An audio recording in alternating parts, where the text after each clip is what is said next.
Hello and welcome to Ellison Legals in case you missed it. We are now in November, so I'd just like to go over October's posts. As usual, the disclosures. This video is not intended to give you legal advice, so please don't take it as legal advice. If you do need some help going through some matters of yours, please speak with your legal practitioner to get the advice that's tailored to your specific situation.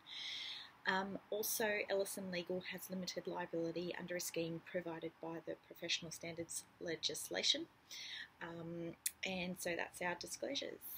So with October, we went over power of attorney documents. The first post I'm just looking at here is with a power of attorney, you can have two different types. You can have a general power of attorney, or you can have an enduring power of attorney. The difference is with an enduring is if you lose your capacity, it continues on. With a general, it will stop. So generally in your power of attorney document, you will say whether it is to continue or not. With the second post, we spoke about appointing your attorney. You can appoint one person, you can appoint more than one person. When you do appoint more than one person, it will depend on whether you are appointing them as a substitute attorney, or are you appointing, say, for example, two people together.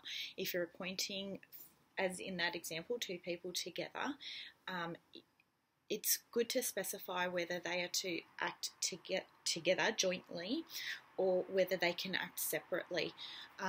So that's what we call jointly and severally, like together or separately, or jointly. There's also some instances where you can say just severally, so that might be a situation where you want specific people to act on specific matters within your attorney document.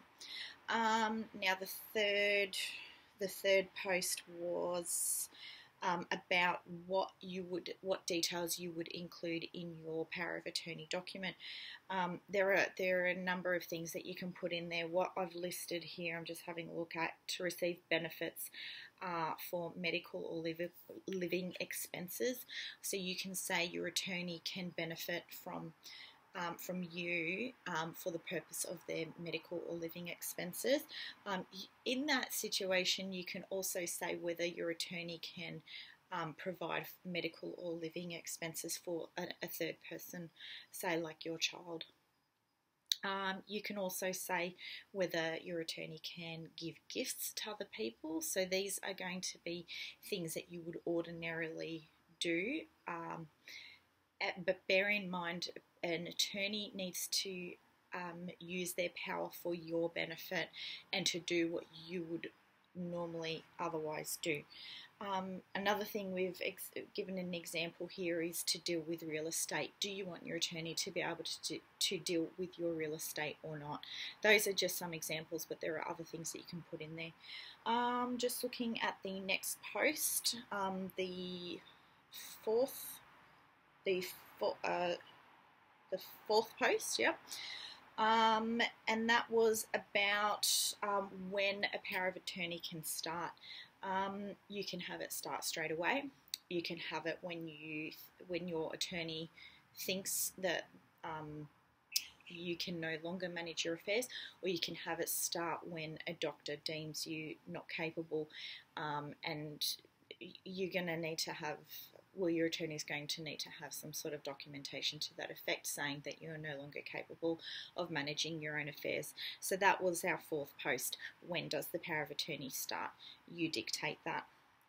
The last post and the fifth post, because there were 5 in October, was just a brief example of what is the difference between a power of attorney and a guardianship. With a power of attorney, that covers legals and financials. With a guardianship, that covers your health and lifestyle. But when they're both enduring, or any document is enduring, it means it will continue on in the event you lose capacity. So that was our posts for October. Thank you for joining me, and I'll see you next month.